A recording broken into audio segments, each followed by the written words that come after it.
Treasury here with Picture Me Living, and I got a very special guest, K Botchey. Greetings. What up, y'all? Do you want to give out your Instagram information, all of that? Sure. I am K Botchey, entrepreneur, brand curator for Trace Generation Tequila.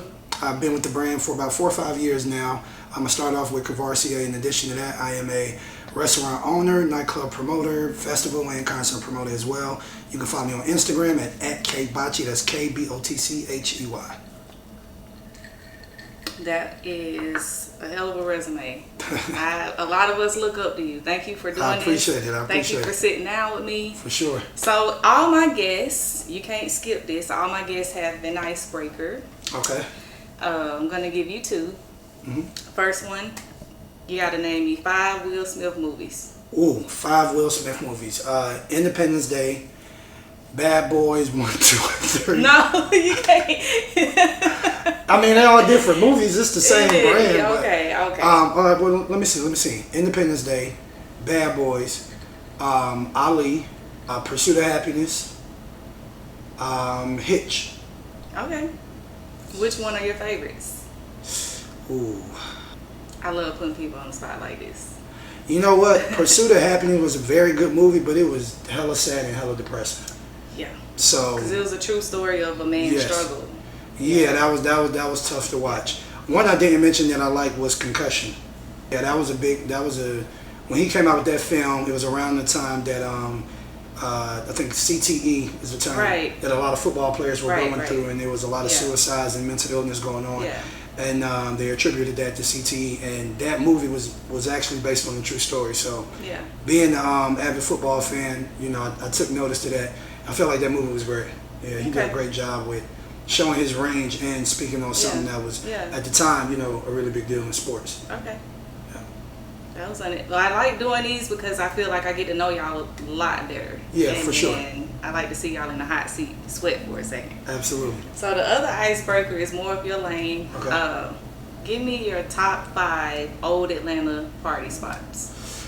Ooh. So disclaimer, right? I've been in the club since I was probably about 15 years old. Mm-hmm. I would say professionally, if you will, when I got into college. Okay. So I go back.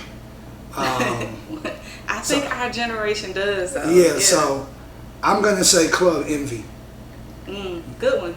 Mainly because they don't do high school clubs anymore, but at the time, like, Envy was like the premier high school clubs. Nobody was in there to drink. I think we were drinking like, I don't even think it was Red Bull. I think it was like crunk juice or water. And, you know, you're a teenager. We thought we was doing something. We thought we was doing something. You know what I'm saying? You didn't need no alcohol. We not popping bottles. Yeah. Just the energy of the music and just being around your peers at an early age. So I got to put Envy on there. I'm going to say the Library. The Library was the spot. Okay. Marietta Street.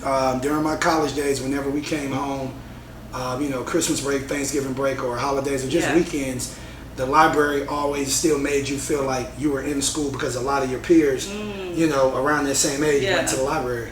Everybody met up there. Yeah, for sure. You have Velvet Room. Yeah. Now, I experienced Velvet Room, maybe not so much in its heyday because I was away at college. Mm-hmm. But I did have some nights at the Velvet Room. And Velvet Room was one place you can always count on the stars to come. For sure. Yeah. Compound has been around for a while. I mean, it's closed now, but they're reopening soon, I heard. Mm-hmm. But Compound for sure. Yeah. I think of any club outside of Velvet Room, Compound probably brought you the most star power, and as far as longevity. It's been the most consistent part. For sure. And then, last but not least, if we're only doing 5, I would have to say Visions. Okay. Visions was the premier spot.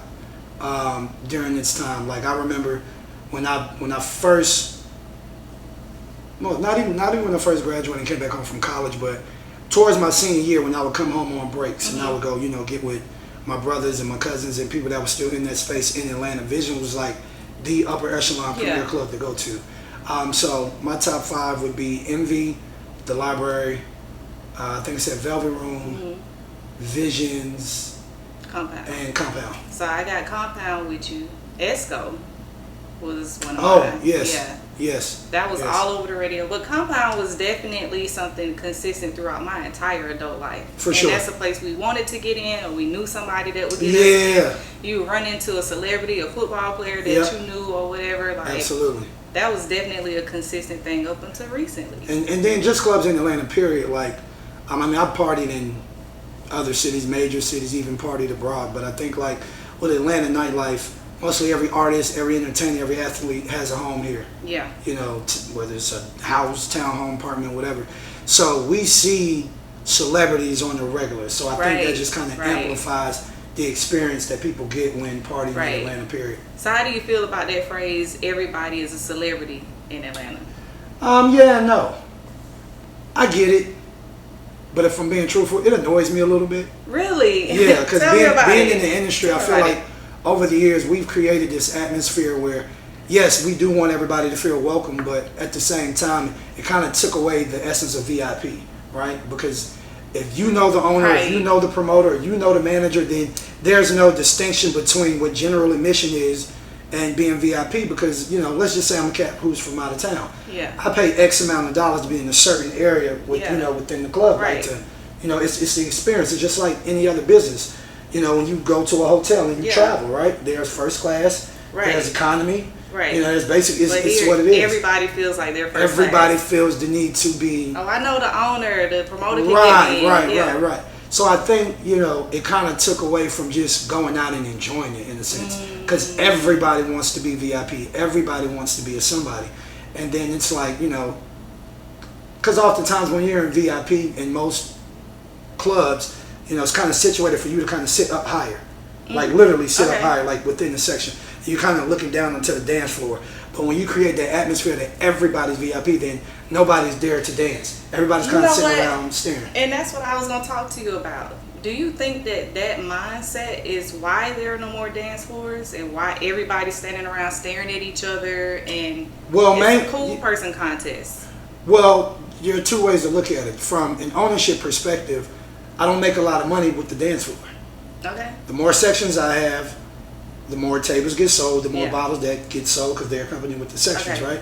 So if I have a venue to where it's maybe only 10 tables as opposed to 20, you know, I'm depending on the general population of people to buy drinks and stuff. Go and buy drinks and so on and so forth. So whereas, you know, the average person may have paid $40 to get in, they may spend another $60 at the bar. You know, who's to say? But when I'm selling a section, that price is already baked into it, so I know exactly what I'm getting. So you got a guaranteed income. Absolutely. And so I think, you know, from that perspective, owners tend to shy away from having the dance floor type of nightclubs, and it's like everything's like a glorified lounge. I miss that. Yeah, I really miss that. And there are a few places now where you have a true dance floor. Yeah. It's just bar and sections and, you know. And then everyone's kind of staring at you. Right. If you're not in the section. Right, so exactly. you feel like you're not as cool as those or guys you don't staring feel a part at of the part of the party. Yeah. And it's very few sections where people are partying these days. I love to see that, but most of the time it's a group of guys and they just standing around looking cool. Like, I'm better than you because I got a section. So right. That kind of. And then for that reason, you know, I don't necessarily like that, right? I take pride in my events. I try to make everyone feel like they're at home, like, you know, like you're kicking in on the couch with your friends. That's always kind of been my approach, and because of that, I've always made myself the life of the party because I feel like my personality kind of dictates how the vibe goes, whether that's who the DJs that you select, who's running your door, you know, servers, so on and so forth. But yeah, that's kind of my take on that. And speaking of life of the party, just for the listeners that aren't from Atlanta or haven't partied with Botchey in Atlanta, he typically hosts the party. He makes you feel welcome. He's talking on the microphone. You're very current also with what's going on in the club and the music and all of that. So your parties are fun. Very fun. Thank you. The party picture though of what's happening in Atlanta though, as far as paying for parking, it's a meme out there right now. I just went outside. It cost $200. Yeah. So I had to pay $40 to park, right, for a restaurant. For a restaurant, I had to pay $40 to park. I got to pay $20 to get in. I got to pay to sit down, or I have to wait for, you know, the birthday girls to get done with their hour and a half birthday dance so that I can sit down. Right. So I guess I want your opinion of the Atlanta, and it's kind of like that everywhere now. It was like that in Miami when I went. Yeah. It's only a few places that people are dancing anymore. Right. Most of the time is, you gotta pay to park or you gotta pay the egregious Uber prices, and now I spent $200 before I even got in the club. Yeah. So it's not one answer, right? So yeah. You mentioned about being current. So what people have to realize is that it's a business at the end of the day. Yeah. To own the restaurant is not cheap. To own the nightclub is not cheap. To own the lounge is not cheap. That doesn't mean you price gouge your customers, but at the same time, it's like, everything has its fair share of checks and balances, right? The cost of food is up. The cost of alcohol is up. Yeah. The cost of everything is up since COVID. So and we're still partying. And people are still going out, right? Yeah. So I can't give you prices that I was maybe giving you back in 2017, 2018, and 2019 because I don't pay the same. Right. So if the price goes up, on staffing and even the wages, right? Yeah. Like I remember prior to COVID, you could pay a cook maybe $15 an hour, right? Cooks aren't going for that anymore. So I had to up the price on what I'm serving because I had my, the wages of my staff isn't going up.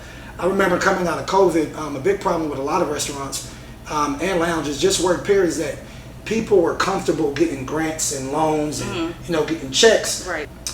Because they weren't working. Right. So it's like, hey, I can still get that amount of money and I don't have to go. Why would I be rushing back to a job where I'm getting hourly wages? Price went up. Right. So it's like, hey, I can sit at home and get this and do nothing. Right. Or I can come work for you and hope that people come here and spend the money. So, and again, coming out of COVID plays a big part in all of this to this day. Atlanta was the only place that was open for almost half the year, if not close to a year. We ain't really closed for real. No, I think you got 6 weeks. We got 6 weeks worth of quarantine, right? Yeah. So a lot of people was tripping over that for sure, and a lot of people from other cities, they all came here. Right. So we made a ton of money over those 2 years, year and a half, and so the other side of it is I feel like owners and promoters, we got a little greedy, right? Because money was in abundance. Easy. And if you give people who are, no offense to anybody, but you give people who aren't used to having money that they haven't had before, the first thing that they're going to do, they spend it on things that they couldn't afford before. Right? So, like I remember going to Lenox, and the line was wrapped around the block. Oh, yeah. And every Gucci store, every Louis Vuitton store. It was means for that also. Every Prada store. Yeah. And you don't typically see this many people spending that because that's expensive. Right. But when you're getting free money, you don't appreciate what you didn't work for. Right. So they spent it freely. So and it was in sections. Yeah, everything you can listen. Cars, hotels. Yeah. I honestly feel like the nightlife industry boosted the economy in Atlanta for those 6 or 7 or 8 months because yes, people were traveling, but they were coming here to get out of the house to be entertained. Absolutely. To party. So in doing so, they're going to go to the hotels. Yeah. They're going to go to your restaurants. They're going to go to the malls. They owe y'all a percentage. Oh, absolutely. Yeah. I mean, we understood it. We understood it. Yeah. And there was a lot of back and forth with, some of the things that, politicians were saying about, and just everything. It all went hand in hand with the crime and the violence and the influx of people and. During that time is when a lot of protests and things were going on around the country, and people were coming to Atlanta for that as well. So, it's a lot. It's not just one thing. But I know that was long-winded. But to answer your question, I feel like we have to have a happy medium. Find that happy medium because when I do my events, even at the restaurant, I tend to think of myself as the customer. What would I be comfortable paying, regardless of what my money is. I don't want to go and pay $40, $60 to park when it doesn't even cost that much to get in. That's a huge issue. That's a huge complaint in Atlanta right now. It costs to park everywhere, even to get something to eat. Or I got to Uber there so that I can avoid parking. And the good and bad thing is that, Atlanta is the black mecca of America. I think we have the highest rate of female entrepreneurs in the country. So in saying that, that's a good thing, but at the same time, we create an entrepreneurial culture where everybody's trying to get money. Yeah. Right? Yeah. Nobody's really wanting to go and work for somebody else. Yeah. That includes people like valet. Yeah. That includes people like your security. Yeah. Right? Everybody has an entrepreneur mindset, so it's like, hey, how can I get the most out of what I'm doing? So, and that's why they charge what they charge to park. And I'm a valet girl. It's just safe. I don't want to park around the corner 2 blocks. I want my car safe. You know. So listen, I tell people like this: you may not like the price of valet, but you can go and park around the corner where your car is not safe and risk somebody busting out your windows, breaking out your car. Risk your personal safety. Your personal safety, and you're probably going to end up spending more money paying your deductible through insurance, or hopefully you have insurance. Yeah, it's going to be way more expensive than the $1,600 that happens a lot here in Atlanta. People breaking in windows, and the deductible, the window being what, $499. Your deductible is $500. You might as well just pay for the window. Exactly. So you were better off. I would just pay the $40 to valet. Valet. Yeah. Yes. I'd be mad about it, but I pay it because if I'm gonna go out, I'm gonna go ahead and pay for parking. For sure. And that's why they charge what they charge, because we're just gonna go ahead. Because to a certain extent, they know with certain people they can get away with it. Yeah. Now, what is unfair is that certain valets will charge you based on what you're driving. I don't agree with that. Oh. Like whether I'm in a Bentley or if I'm in a Camry, just charging what you're, because they, in their mindset, oh, you want premier parking. Yeah, but it's a Camry parked next to my car. So why am I paying $100 and they just paid you $40? And it's not necessarily premier parking. I want safe parking. Right. It's not based off of my car. Exactly. It's based off my safety. Exactly. So just charge what you're going to charge. So I thought of another point with the out-of-towners coming in with COVID. And a big complaint that we have as partiers, because I'm giving you the partier perspective, right? Mm-hmm. A lot of places I go, I'm like, oh, that's for out-of-towners. Oh, that's for out-of-towners. I can't go get brunch on Saturday because a lot of out-of-towners are going to be there. Mm-hmm. So what's your perspective on that? Did that shift after COVID, or was that happening before? Well, because they party different. It's for different. Sure. But here's the thing. What happened with COVID is unprecedented, and it's never really happened in our lifetime. Right. Right?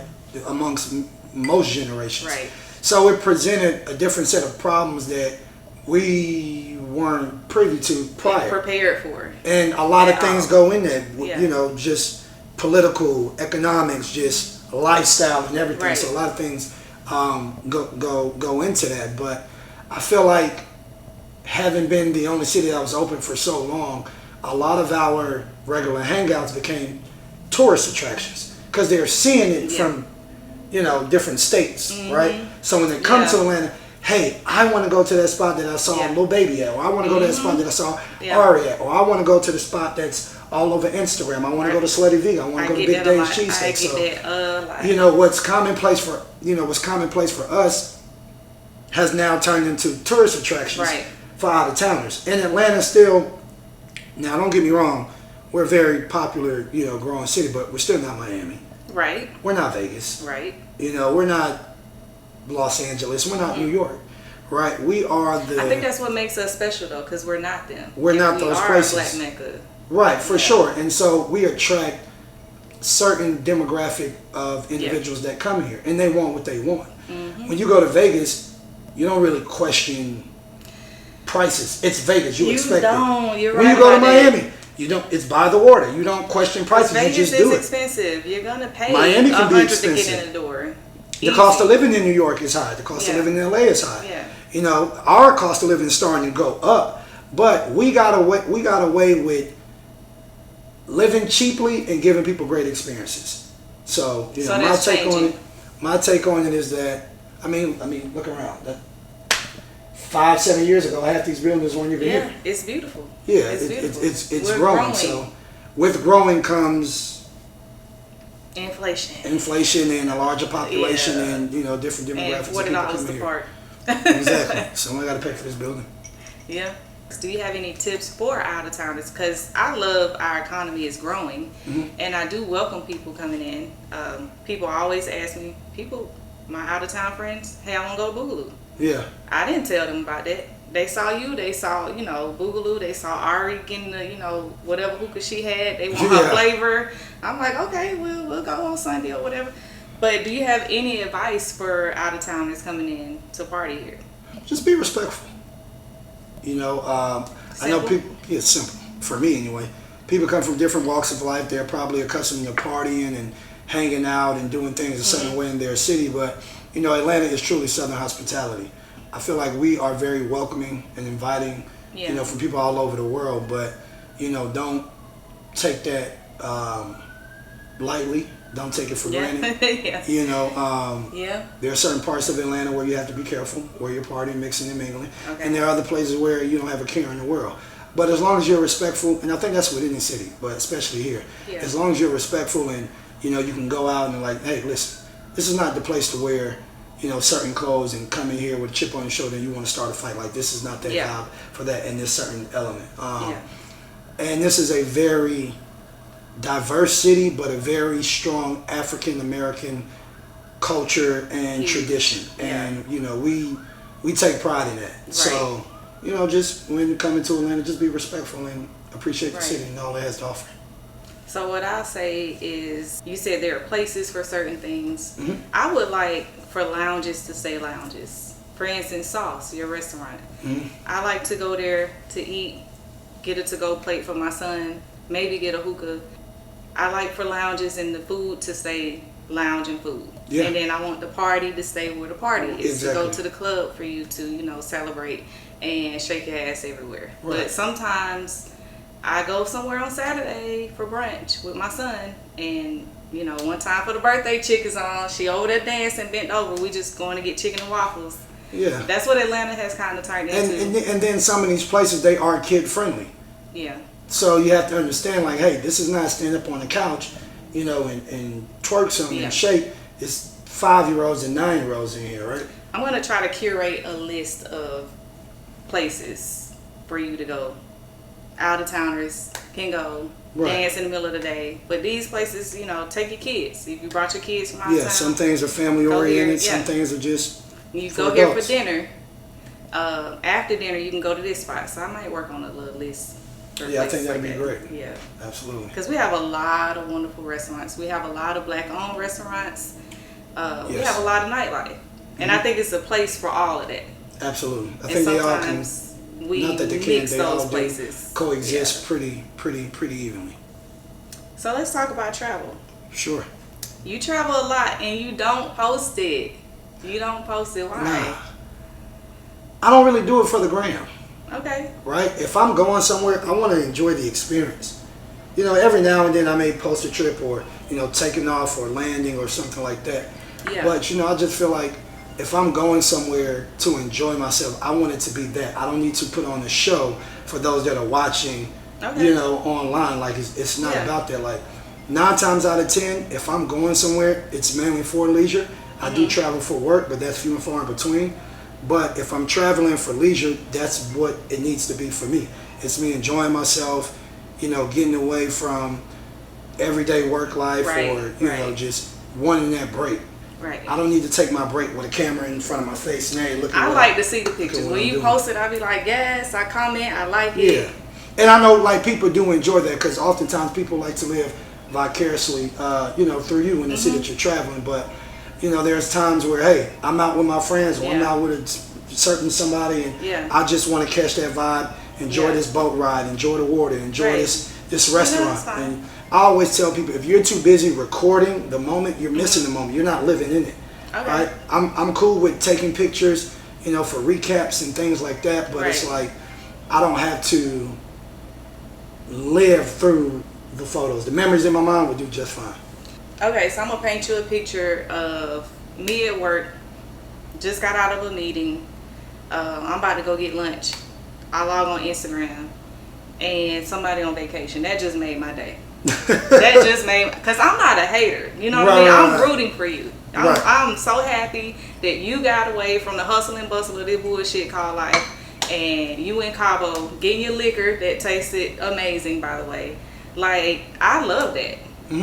I would like for y'all to post a little bit. I mean, I get what you're saying, because sometimes it does take away from the moment. Right, and everybody has a preference. You know, in what they do and, you know, what they like to do.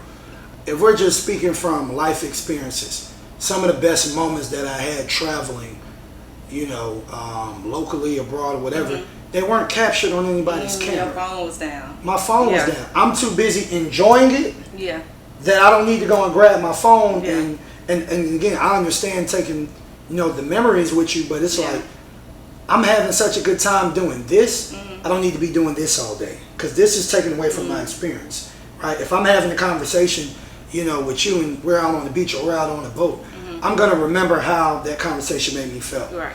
I want to say maybe 2 trips ago when I went to Miami, we were out on the boat and I was out there with a couple of guys and, everybody's vibing and having a good time. Outside of changing the music, not one time did anybody get on their phone. And those conversations and those moments are priceless. I don't have any pictures to prove it, but I know what the memory and the conversation felt like. And for me, like, that's what vacation is. I feel like a lot of times, like, you can go on somebody's social media and 90% of their pictures are in the bathing suit. Referring to women, but just even with guys or just people in general. So for me, it's like I'm not running away from life. Now I feel like oftentimes people are so focused on running away from life rather than living it. And you live life long enough, you're gonna have good experiences, bad experiences, things to celebrate, that's a good one. things that you're disappointed in. But it doesn't necessarily have to be an escape all the time. But every now and then you do need that break. Yeah. So my motto is, I'm too busy enjoying it to be recording it. Okay. Yeah. I like that. And before we started recording, we were talking about Cuba. I think that you would really enjoy Havana. No Wi-Fi. You have to live in the moment. Even if you take pictures, you can't post them. You can't send them to your family. It's just your memory because there's no Wi-Fi. The classic old cars. The food is cheap. Liquor is good. There's parties everywhere. And you can't document it. Like, you can't let people know what's going on. So I think you would really enjoy Cuba. You gotta try that out. Some of my favorite places that I've traveled, I've always had a great time in Jamaica. Okay. Always a vibe in Jamaica. I've been to Paris. That was a great experience. I think I saw that in your story like 5 or 6 years ago. Yeah, it was it was close to 5 years now. Went out there. It was a work trip actually. When I was working with the liquor brand, they wanted us to visit like the vineyards and all the things like that related. But it was just a great experience seeing how they live, how their culture is different than American culture, from the smallest things to how they dress to what they eat. Yeah. In America we're so used to large portions of everything. Portions, over there it was different. It was like everything was small portions. Like I was like, okay, this is different. I promise you, I didn't see anybody out overweight, out of shape. Everybody was slim and trim. France, you're not gonna see right, and it just made me think like, okay, well, I can understand that because you guys you don't overly indulge. So does the food taste different to you? Definitely, yeah. That's a big reason why you don't see overweight people also. Their food is fresher. Portion and quality. Yeah, it's a huge difference in the quality. Sure, and that's because throughout high school, my stepfather he worked for an airline. Okay. So we were able to fly for free. Really? I just never did it because I was scared of heights, to be honest with you. So once I got over that fear, like, I kind of regret, all the trips that I missed out on because now any chance I get, I'm out of here. Right. But that's one thing that I did pick up on when I started traveling a lot more was that the quality of food, right? Even in Mexico. From Mexico to Jamaica to I've been to St. Thomas, St. Bart's, Puerto Rico, Cabo. How was St. Bart's? I've never been there. Oh man, it was a vibe. St. Bart's and St. Martin was a vibe. That's between those two places. Those are some of the best restaurants that I've experienced in life. Period. Been to St. Martin. St. Bart's. I really want to go there. Yeah. Definitely great experience. Hey, for me, when it comes to traveling, I hate long flights. Okay. I've only been in Cali a handful of times. I just really 4.5 hours is too long. Really? Okay. Yeah, going to Paris was my longest flight. I don't even recall how many hours it was. Maybe it was like 12, 13 or something. Yeah. But that was my longest flight. Outside of that, a quick flight to the Caribbean, and I'm that's good. Your comfy spot. Yeah, right that's there. my go-to. Okay. As I get that out, makes sense. I like to experience other places. Like friends always tell me about going to places like Bali and what's the other spot? Maldives. I haven't been there. Yeah, one of my good buddies. He's a music executive, so he travels a lot, but he's been all over the world. I'm always jealous of him. He's been everywhere. He's always telling me like, okay. bro, you got to get up. You got to move around. It's so much. It's so much of the world. So much of the world to see. Much. So eventually I'll get there. Yeah. So right now, Paris is a hot topic on the internet because a guy made a viral video about how terrible Paris is. I mean, it was just like, he sang a song about it. It was just terrible. It was stink. The food was disgusting. I've never had that experience, but I can see how people view it that way. Well, the one time that I did go, what shocked me was the poverty that I saw. I was not expecting that. I've always, you think of Paris, think of the Eiffel Tower, you think of fashion, right? You think of everybody drives a Mercedes. That was, they're just like us. Yeah, that was my ignorance. But when I got there, even driving from, now mind you, my Uber was in a Benz, but that's like the standards. That's their standard, That's their standard. Yeah. So that was cool. But, from the airport to the hotel, it was just droves and droves of tents and homelessness, and I did not expect that at all. I always thought of Paris as a super luxurious, city. That's where the fashion comes from. That's where all our celebrities go to get their fashion. that did shock me, and the same way with the food. When you travel to these places, a lot of these places are still second and third world countries. Yeah. We just kind of exploit the bright spots in these places. Yeah. I remember I've been to the Dominican Republic maybe 3 times, and I want to say maybe 4 times. It was either my 3rd or 4th trip. I'm not sure.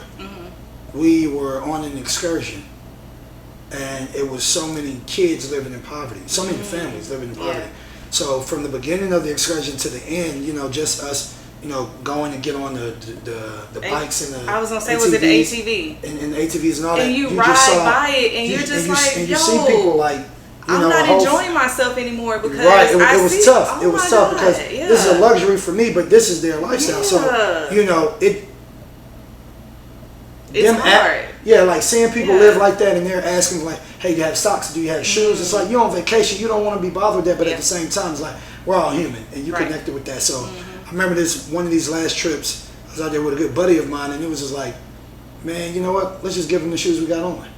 We can take this bus ride barefoot back to back to the fancy hotel. Right. That's all inclusive. This pair of shoes. He may not see. We don't need these shoes. He may not see these pair of shoes for a year or so. So that was just a good experience, and it humbled me. It made me very appreciative to understand, like, hey, we come to these people's, countries and cities for leisure and celebratory experiences, but they're still living their hardships every day where we go and celebrate. So that was a real humbling experience. When you go to Cuba, make sure you do that. Yeah, for sure. You can take feminine items. You can take socks. They're extremely grateful for just things that we take for granted over here because we have access to it and it's easy. Just try to take an extra suitcase of that stuff, and it'll just change your lives. And even being from African descent, my mother and father born and raised in Ghana. My brothers and I were first generation born Americans. But I just remember like being young, like I used to always get mad at my mom where she would take my old clothes and say, "Oh, we got to send them back home." And I'm like, "That's my stuff." But as I got older and I matured, I understood the necessity of things that we take for granted. I don't want to wear this anymore because it's last season or it's not in style anymore. Those, in certain countries, like they would love to have those things, right? And that was beautiful that she did, y'all. Like for sure. It gives you like a humble spirit. For sure, it definitely. Speaking from personal experience, it definitely put something, instilled something in me from my parents of always wanting to be a giver and giving back and understanding like somebody always has it worse than you. So be grateful for what you perceive to be small things. Your grain of rice, literally, figuratively speaking, your grain of rice is a meal to somebody else. So be appreciative of that. So So if Paris the longest flight you've been on, you haven't been to Ghana? Not since I was about 6 years old. Okay. So it's been. When are you going? October, actually. Dang. I plan on celebrating. I was like, when are we going? I plan on celebrating my birthday this year in Ghana. We retired my mom back home about 4 years ago. Okay. My 2 older brothers, Dave, taking trips over there. I haven't gotten around to it. So definitely plan on going this October, and I want to take some friends over there with me to experience it. Yeah. And see what Africa is really like. Yeah.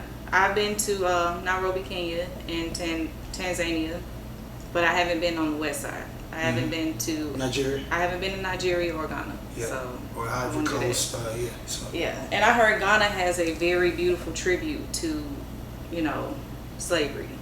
Yes. So there's a castle that's on the coast. It's a huge tourist attraction. So oftentimes, when people go there, that's where they go. And Ghana was one of the first African countries to gain their independence. So if you notice, really? a lot of we take a lot of pride in that.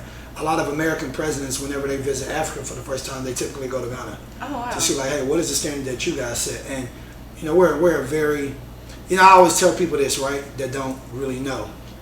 When people figure out that I'm African, they always say, "Oh, you're Nigerian," because that's just the perception. Every African from Nigeria, but no, I'm Ghanaian. So I tell people when they think of it, I'm like, if you're comparing the two countries, think of Nigerians more so as like New Yorkers, fast paced, I didn't think about that.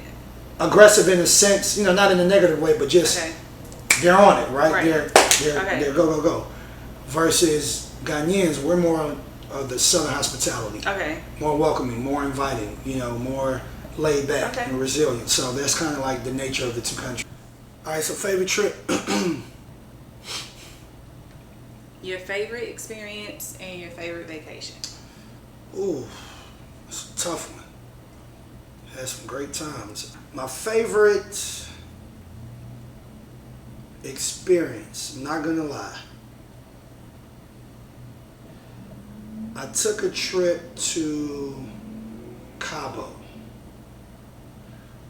It was for my whatever age I was that year birthday. Mind y'all busy. But it was my first time in Cabo. It was my first time in Mexico. It was my first time in Cabo. And I took a group of friends. It was about 13 of us for my birthday.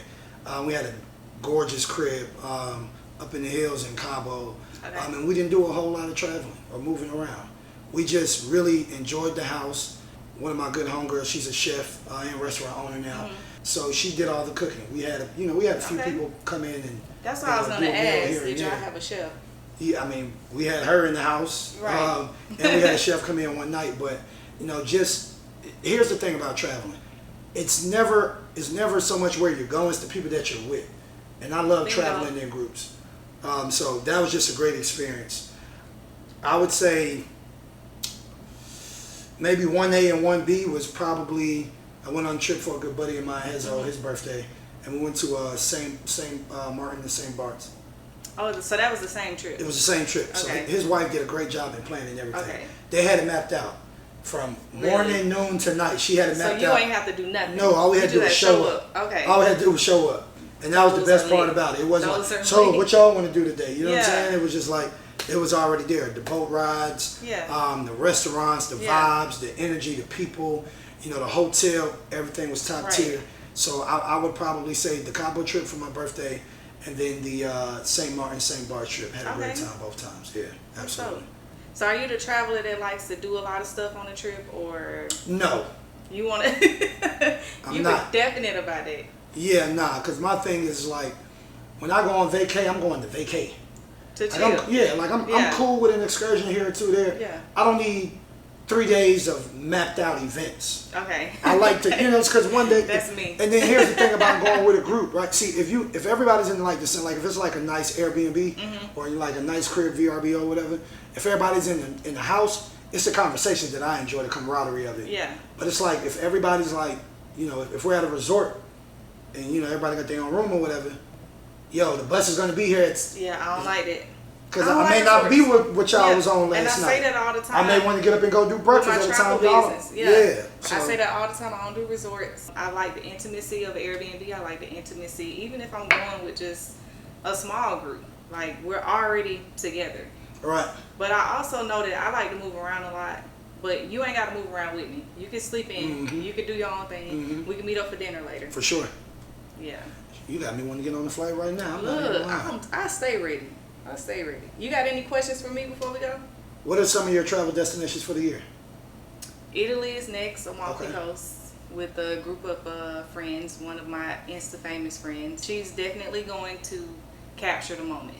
For sure. Way more than me. If you think I post my travel stuff, she is. But it's always good to have at least that one person who you know you can count on to get the photos and the videos for sure. She gonna get the shot. Even if she ruined the moment, she gonna get the shot. Yeah, all good. Yeah. She gonna make it happen. Love it. But yeah, that's it. Okay. That's it this year. It's been a calm year because I went to Africa in February. Right. And that was a lot. That was a lot of money. Yeah. That was a lot. It was a lot. Visas to get into Africa, the difference in the food. We were sick for a couple of days. That was a lot, but I loved it. Well worth it. At least you have the experience. So I loved it. But yeah, thank you for having me. It's been a great conversation. Thank you. I enjoyed this, and yeah, shout out to all my travelers out there. You know, enjoy, love, and live life. And I want to see pictures from this Ghana trip. I promise. We can shake on that. You got my word. I have no choice. You can wait till you get back to post it. For sure. Yeah. I'll be a full-blooded tourist when I get out there for that. Thank y'all for listening. See y'all next time. Peace and love. That was great. Thank you. No problem.